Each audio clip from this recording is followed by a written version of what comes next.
Hi guys, these are our notes for Tuesday about creating equations. They're going to be a little messy because it's technically on two different sets of notes. So right now we're going to go to our finding zeros notes. It was slide 10 and 11. We're going to add some stuff in. Okay, so today we're going to talk about writing an equation given the roots. They might call them zeros, they might call them solutions, whatever they call them.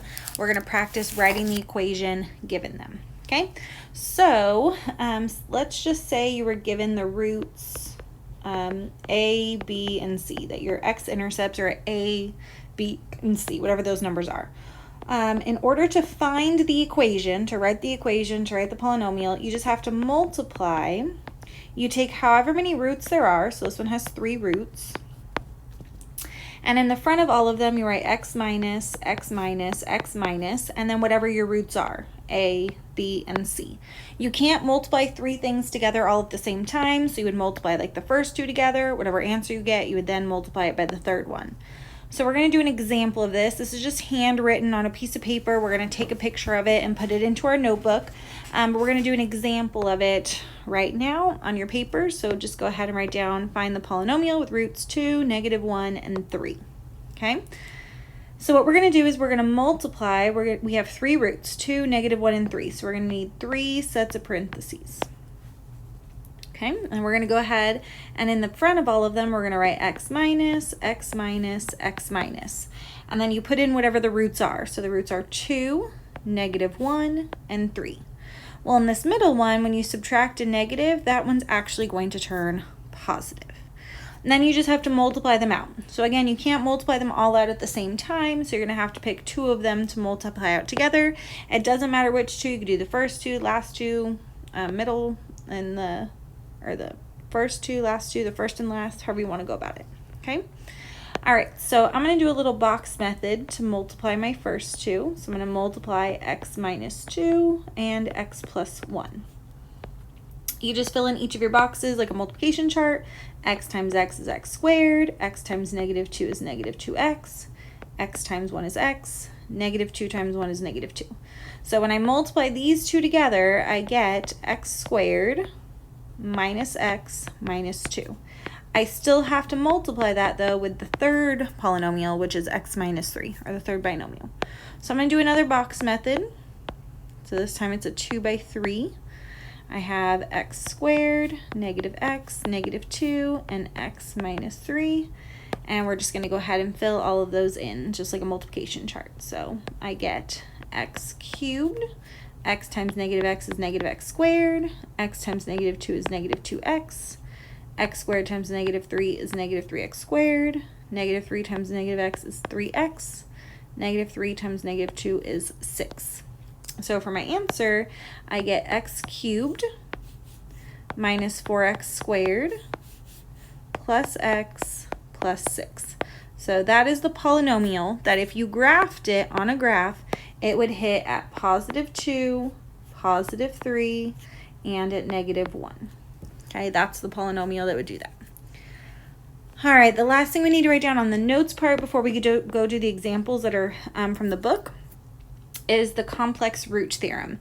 And what this says is that if a plus bi is a root, so complex numbers, so if a plus bi is a root,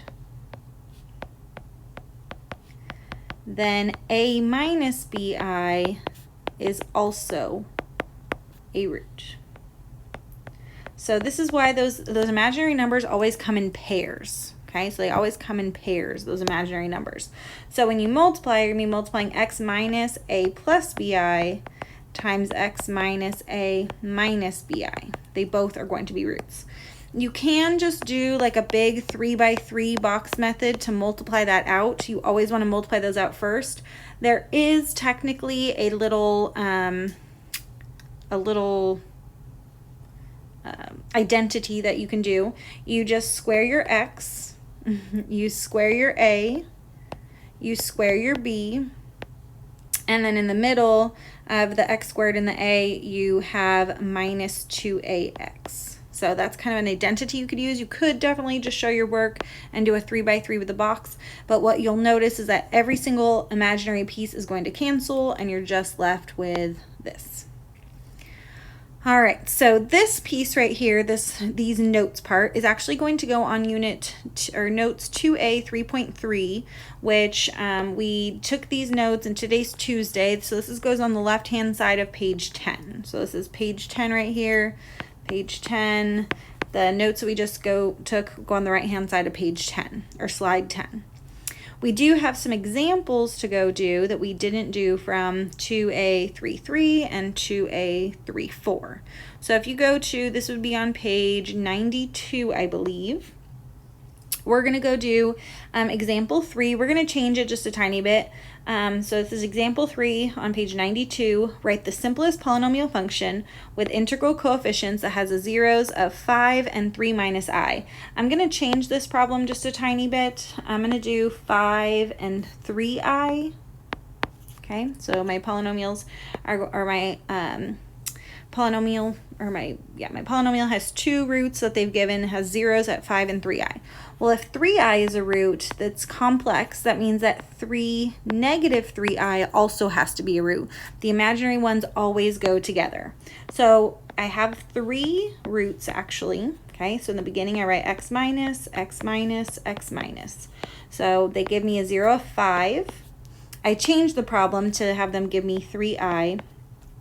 But if 3i is, then negative 3i is also. Okay, and what happens is this one actually turns positive.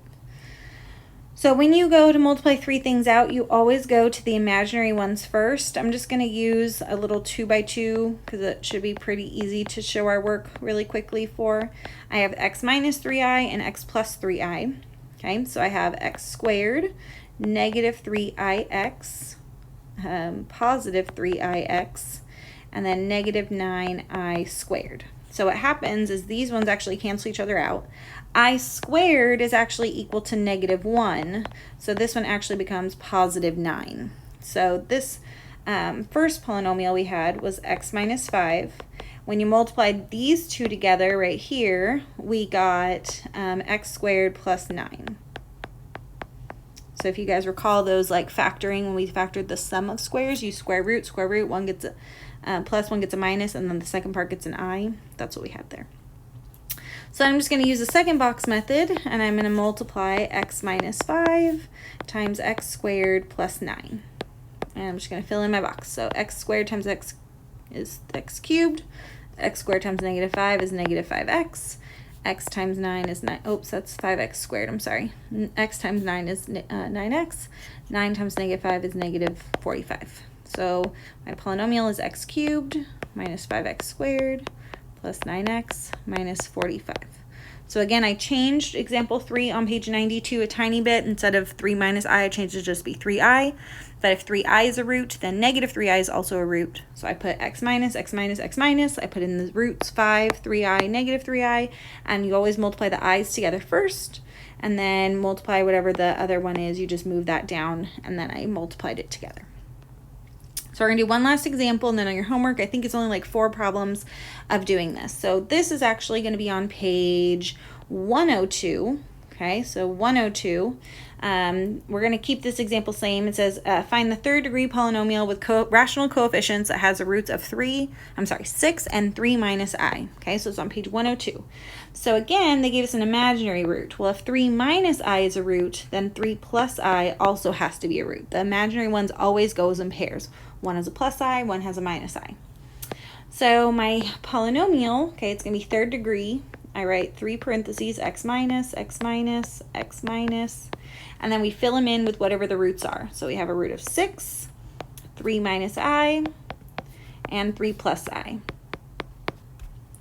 We always multiply the imaginary pieces together first. So there's one option of using the identity. You square, the way that one works is you square x, you square a, you square b, and then you multiply a and b, or a and x together, double it. But you can just use just a box method, that's fine. You're just gonna have to use a 3 by 3. So I'll show you what that looks like.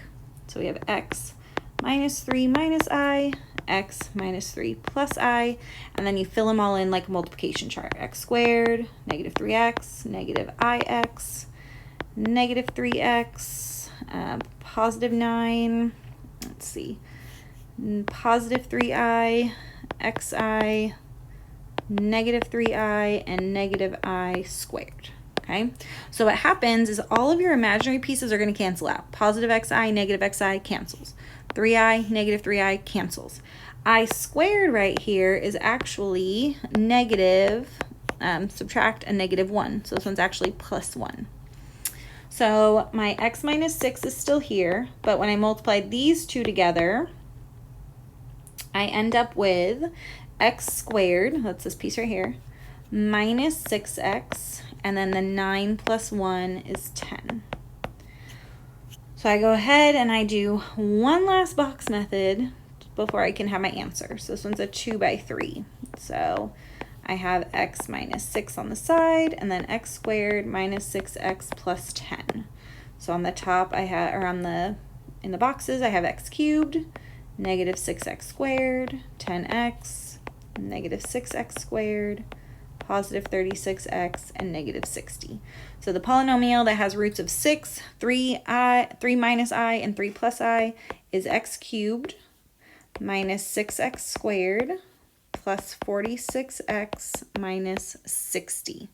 So this polynomial right here has our roots, oh wait, that's not minus 6x, I'm sorry, minus 12x, if I add them together. And that would be my answer. Okay, so to recap, how it works is if you have an imaginary root, you have to have one with a plus I and one with a minus I, whatever it is. You always multiply those ones first, and then whatever answer you get, you then multiply with the other one. So you might have to multiply 4 things out or however many, but we did 2 examples. So this example goes this is page 102, goes on slide 13, and then page 92 would go on slide number 11. So it was kind of messy. It was like 2 sets of notes, but both sets of notes had like the same type of problem. So I just wanted to kind of go over it today. And then you're going to have homework tonight, which is just creating those polynomials. Okay, bye.